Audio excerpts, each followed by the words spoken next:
नमस्कार, मैं हूं संतोष पाठक और आप देख रहे हैं द न्यूज लॉन्चर। कांग्रेस की राष्ट्रीय महासचिव और गांधी परिवार की एक प्रमुख सदस्य केरल की वायनाड से लोकसभा सांसद प्रियंका गांधी ने देश के प्रधानमंत्री नरेंद्र मोदी और जांच एजेंसी ईडी के खिलाफ मोर्चा खोल दिया है। प्रियंका गांधी ने सीधे सीधे देश के प्रधानमंत्री नरेंद्र मोदी को ये चुनौती देते हुए कहा है कि हिम्मत है तो बुलाए पूछताछ के लिए मुझे, मैं तमाम चीजों को सामने रखूंगी। प्रियंका गांधी ने जांच एजेंसी ईडी की कार्यप्रणाली पर भी सवाल उठाया, नरेंद्र मोदी सरकार की कार्यशैली पर भी सवाल उठाया। सीधे सीधे मोदी सरकार को और ईडी को चुनौती देते हुए यह कह दिया कि उन्हें भी ईडी के बुलावे का इंतजार है, उन्हें भी जांच एजेंसी ईडी बुलाएगी, इस बात का एहसास उनको है।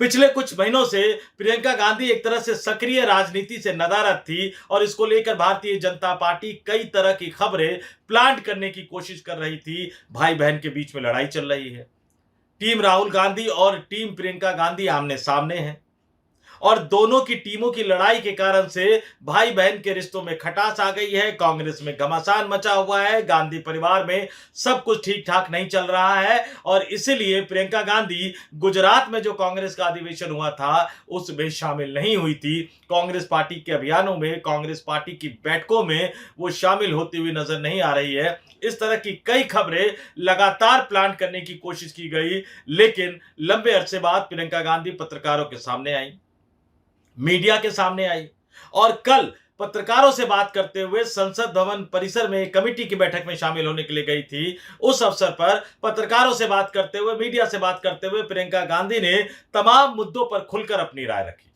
प्रधानमंत्री नरेंद्र मोदी के कामकाज को लेकर, नरेंद्र मोदी की सरकार किस तरह से जांच एजेंसी ईडी का दुरुपयोग कर रही है इसको लेकर, मोदी को गलत फीडबैक दिया जा रहा है, गलत बातें बताई जा रही हैं, इसको लेकर उन्होंने पोल खोली।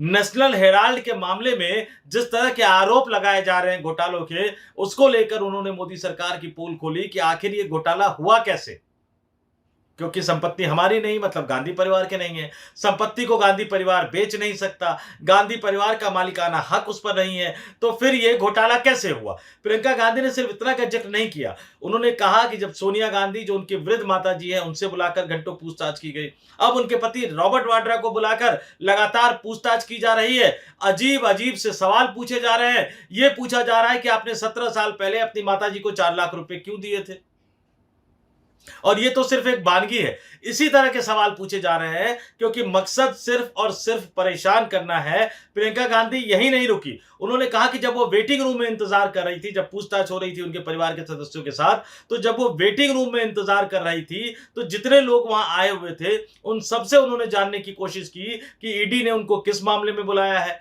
और उसका जो लबो-लुआब निकल कर आया कि ज्यादातर मामलों में वसूली एक बड़ा एजेंडा है।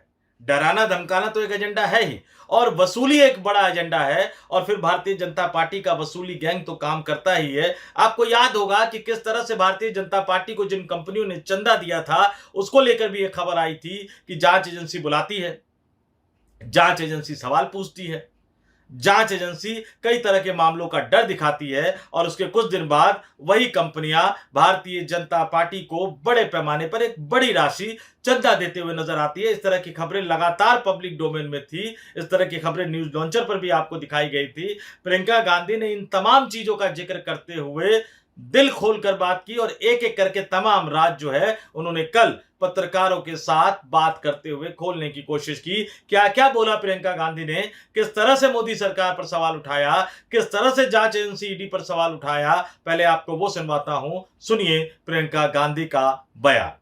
मुझे तो लगता है कि प्रधानमंत्री जी के जो सलाहकार हैं तो गलत सलाह दे रहे हैं आजकल, क्योंकि पूरी जनता समझ रही है कि ये सब क्या है। जनता समझ रही है कि एजेंसीज का किस तरह मिसयूज हो रहा है, पूरी तरह से राजनीतिक है। मैं सोच रही थी कि आमतौर से चुनाव के एकदम पहले ये सब कार्रवाई शुरू होती है, तो अब आजकल क्या रीजन है पता नहीं, शायद इनको गलत सलाह मिल रही है क्योंकि जनता सच्चाई देख रही है। हम कहा जा रहा है कि बार बार आप बुला रहे हो, फिजूल की बातों पे बुला रहे हो। ये कोई सवाल है मेरे पति से आप पूछे कि आपने 17 साल पहले अपनी माँ को 4 लाख रुपए क्यों दिए? जी, ये कोई सवाल है? मतलब इस तरह के फिजूल के सवाल है नेशनल हेराल्ड पे भी, ये सब पब्लिक के सामने है। टाइमिंग आपको लग रहा जब है ये कहते हैं कि आपकी ये आपने इतनी हजारों करोड़ की प्रॉपर्टी आपने हड़पी है, तो मतलब क्या है? प्रॉपर्टी आपकी होनी चाहिए अगर आपने हड़पी है। 2000 करोड़ तो अगर उस प्रॉपर्टी को आप न बेच सकते हैं, न रेंट कर सकते हैं, आप मर जाएंगे तो ना आप जायदाद में दे सकते हैं, तो जब उस पर कोई ओनरशिप है ही नहीं तो उसके हड़पने का क्या सवाल है? लेकिन मैम कहा जा रहा है सब मतलब एकदम पूरी तरह से ये झूठे इल्जाम है और ये सारा सिर्फ राजनीतिक उस पर किया जा रहा है। और एजेंसीज में भी मैं बैठी थी दो घंटों के लिए, बिल्कुल, आप तो वहाँ पर थे ईडी में जी, जो भी वेटिंग रूम में था, मैं पूछ रही थी आप किस लिए आए हैं, आपको किस लिए बुलाया, और एक के बाद एक यही आंसर है, या तो एक्सटॉर्शन के लिए बुलाया या पॉलिटिकल केस है। और जैसे ही आप बीजेपी में शामिल हो जाते हैं वो सारे केस। मैम आपका कहना है कि एजेंसी का मिसयूज हो रहा है? मेरे ख्याल से प्रधानमंत्री जी को अपनी स्ट्रैटेजी रिवाइज करनी चाहिए, अब चल नहीं रही है। समन किया जाता है, वो बैठते हैं, मैं भी गई थी माँ के साथ, मैंने देखा कितने घंटों के लिए आप एक 77 साल की महिला को ऐसे बिठाएंगे जिन्होंने अपना जीवन दिया इस देश के लिए, जो हमेशा सिर्फ देश की भलाई के लिए उन्होंने सेवा की है। तो आप इस तरह से का बर्ताव करेंगे तो ठीक, लेकिन हम तो पूरी तरह से कोऑपरेट कर रहे हैं, चाहे मेरे पति हों, चाहे राहुल जी हों, चाहे सोनिया जी हों। मैम आपको लगता है कि एजेंसी पर प्रेशर है? मैं तो इंतजार कर रही हूँ, मुझे भी बुलाएं, मुझे भी निमंत्रण दें। सुना आपने, प्रियंका गांधी ने सीधे सीधे कह दिया कि मैं भी ईडी के बुलावे का इंतजार कर रही हूं। क्यों? क्योंकि प्रियंका गांधी को यह बखूबी पता है कि जैसे जैसे कांग्रेस देश की राजनीति में मजबूत होती नजर आएगी, जैसे जैसे किसी राज्य में चुनाव आता हुआ नजर आएगा और उस चुनाव में कांग्रेस पार्टी एक बड़ी भूमिका, प्रमुख भूमिका निभाने की स्थिति में आएगी, तो फिर गांधी परिवार के सदस्यों को बुलाया जाना तो लाजमी है, उनसे पूछताछ करना तो लाजमी है। और ईडी किस तरह से कब किसको बुलाती है, कब किसको गिरफ्तार करती है, किस मामले में गिरफ्तार करती है और किस तरह से फिर अदालत फटकार लगाती है कि लंबे समय के बाद भी आप आगे नहीं बढ़ पाए। नेशनल हेराल्ड के मामले में तो ईडी ने चार्जशीट भी दायर कर दी है, वो भी मामले की सुनवाई होनी है। और चुनाव, एक सबसे बड़ा चुनाव जो आने वाला है वो बिहार में आने वाला है, जिसको लेकर कांग्रेस जोर शोर से तैयारी कर रही है। कांग्रेस इस बार बिहार के विधानसभा चुनाव में एक बड़े राजनीतिक खिलाड़ी के तौर पर अपने आप को स्थापित करने की कोशिश कर रही है। और बिहार का राजनीतिक इतिहास ये बताता है कि कांग्रेस पार्टी के शानदार प्रदर्शन का मतलब है भारतीय जनता पार्टी और नीतीश कुमार के गठबंधन का हारना। यानी कांग्रेस पार्टी अगर बिहार के विधानसभा चुनाव में 30 से ज्यादा सीटें निकाल कर ले जाती हैं, 30 से ज्यादा सीटें निकाल कर ले जाती है, तो महागठबंधन की जीत होगी, तेजस्वी यादव के नेतृत्व वाले महागठबंधन की जीत होगी। भारतीय जनता पार्टी और नीतीश कुमार की सरकार को विधानसभा के चुनाव में हार का सामना करना पड़ेगा, सत्ता से बाहर हो जाना पड़ेगा। प्रियंका गांधी भी इन तमाम राजनीतिक परिस्थितियों को बखूबी समझती है और वो जानती है कि जैसे जैसे बिहार का विधानसभा चुनाव नजदीक आता जाएगा, एक बार फिर से गांधी परिवार पर दबाव डालने की कोशिश की जाएगी। जो चार्जशीट दायर की गई है नेशनल हेराल्ड के मामले में, वो चार्जशीट इसी तरह के दबाव का हिस्सा है। रॉबर्ट वाड्रा को जिस तरह से बार बार पूछताछ के लिए बुलाया जा रहा है, वो भी इसी दबाव की रणनीति का हिस्सा है। प्रियंका गांधी के बयान का लबोलुआब यही निकलता है। और एक एक करके अगर प्रियंका गांधी के बयान पर आप सुनेंगे, गौर करेंगे, आपको वो बयान मैंने सुनवाया, लेकिन एक एक लाइन प्रधानमंत्री मोदी के सलाहकारों पर निशाना साधना, यह कहना कि उन्हें गलत सलाह दी जा रही है, फिर यह कहना कि जिस तरह के आरोप लगाए जा रहे हैं नेशनल हेराल्ड के मामले में वो अपने आप में गलत है, जांच एजेंसियों के दुरुपयोग की बात कही, ईडी के बुलावे के इंतजार की बात कही। और उन्होंने कहा कि बीजेपी का आरोप है कि सोनिया गांधी और राहुल गांधी ने यंग इंडियन नाम से एनजीओ बनाकर नेशनल हेराल्ड की 2000 करोड़ रुपए की संपत्ति को हड़पने की कोशिश की है। इस तरह का एक परसेप्शन जो है वो भारतीय जनता पार्टी बनाने की कोशिश कर रही है। प्रियंका गांधी ने इसका जवाब देते हुए कहा कि कोई भी इन संपत्तियों को बेच नहीं सकता। गौर कीजिएगा एक एक तथ्य पे, वे इसे अपने वारिस को भी नहीं दे सकते, यानी गांधी परिवार अपने वारिस को भी इसको नहीं दे सकता, तो फिर इसे संपत्ति हड़पना कैसे कहा जा सकता है। और रॉबर्ट वाड्रा के पूछताछ का भी जिक्र किया। उन्होंने कहा कि रॉबर्ट वाड्रा से, उनके पति रॉबर्ट वाड्रा से 2008 के हरियाणा जमीन सौदे से जुड़े मनी लॉन्ड्रिंग मामले में पूछताछ हो रही है। उन्हें बार बार पूछताछ के लिए बुलाया जा रहा है। और जिस सवाल का मैंने आपसे जिक्र किया था, वो सवाल तो और भी ज्यादा दिलचस्प है कि 17 साल पहले रॉबर्ट वाड्रा ने अपनी माताजी को 4 लाख रुपए दिए थे, उसको लेकर सवाल पूछा जा रहा है। 2008 में निश्चित तौर पर हरियाणा में कांग्रेस की सरकार थी, लेकिन लंबे समय से वहां भारतीय जनता पार्टी की सरकार है।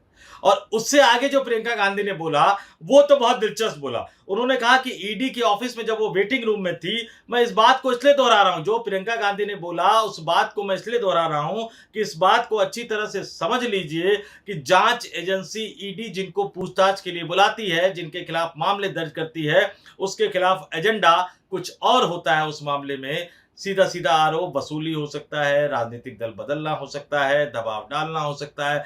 वैसे भी इस देश में अजीत पवार से लेकर तमाम नेताओं की एक लंबी सूची है जो अन्य पार्टियों में थे, विपक्षी पार्टियों में थे। तो भारतीय जनता पार्टी के नेता, खुद प्रधानमंत्री नरेंद्र मोदी और अमित शाह उन पर भ्रष्टाचार के गंभीर आरोप लगाया करते थे। लेकिन जब वो वॉशिंग मशीन से धुलकर भारतीय जनता पार्टी में आ गए, यानी भारतीय जनता पार्टी की वॉशिंग मशीन में धुल गए, तो फिर दाग अच्छे और कई मामलों में तो उनको क्लीन चिट भी मिलती हुई नजर आ रही है। लेकिन प्रियंका गांधी ने एक और बात कही। उन्होंने कहा कि गांधी परिवार पूरी तरह से कोऑपरेट कर रहा है, हर मामले में कोऑपरेट कर रहा है। लगातार ईडी जब जब पूछताछ के लिए बुला रही है, ईडी के सामने पेश होकर वो अपनी बात रख रहे हैं। उन्हें देश की न्यायपालिका पर पूरा भरोसा है। जांच एजेंसियों का दुरुपयोग किया जा रहा है, इसमें कोई दो राय नहीं है, लेकिन देश की अदालतों पर पूरा भरोसा है। और जिस तरह से भारतीय जनता पार्टी के बारे में कहा जाता है, खासतौर से देश के प्रधानमंत्री नरेंद्र मोदी और अमित शाह के बारे में कहा जाता है कि कोई भी नेता अगर सामने से आकर चुनौती देता है तो सरकार की परेशानी बहुत ज्यादा बढ़ जाती है। सुप्रीम कोर्ट ने वैसे ही एक तरह से हल्ला बोल कर रखा है।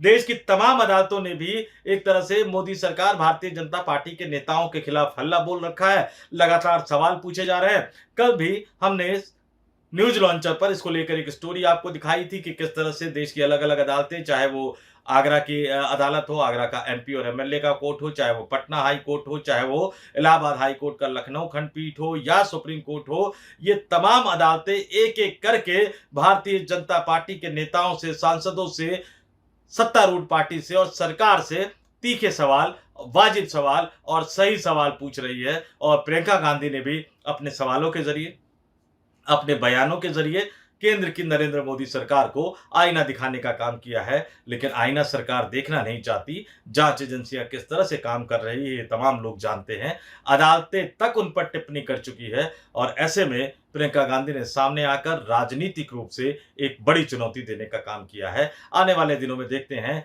कि इसका पलटवार कैसे होगा, भारतीय जनता पार्टी की तरफ से, प्रधानमंत्री नरेंद्र मोदी की तरफ से, अमित शाह की तरफ से और जांच एजेंसी ईडी की तरफ से भी। क्योंकि विपक्षी राजनीतिक दलों के शब्दों में कहूं तो ईडी भी एनडीए का एक बड़ा और महत्वपूर्ण अलायंस पार्टनर हो गया है, गठबंधन का सहयोगी हो गया है, जो राजनीति की संभावनाओं के मद्देनजर ही काम करता है सरकार के निर्देश पर। तो इस वीडियो में इतना ही। मुझे यानी संतोष पाठक को दीजिए इजाजत। आप तमाम लोगों से आग्रह और अपील, न्यूज लॉन्चर देखते रहिए। नमस्कार।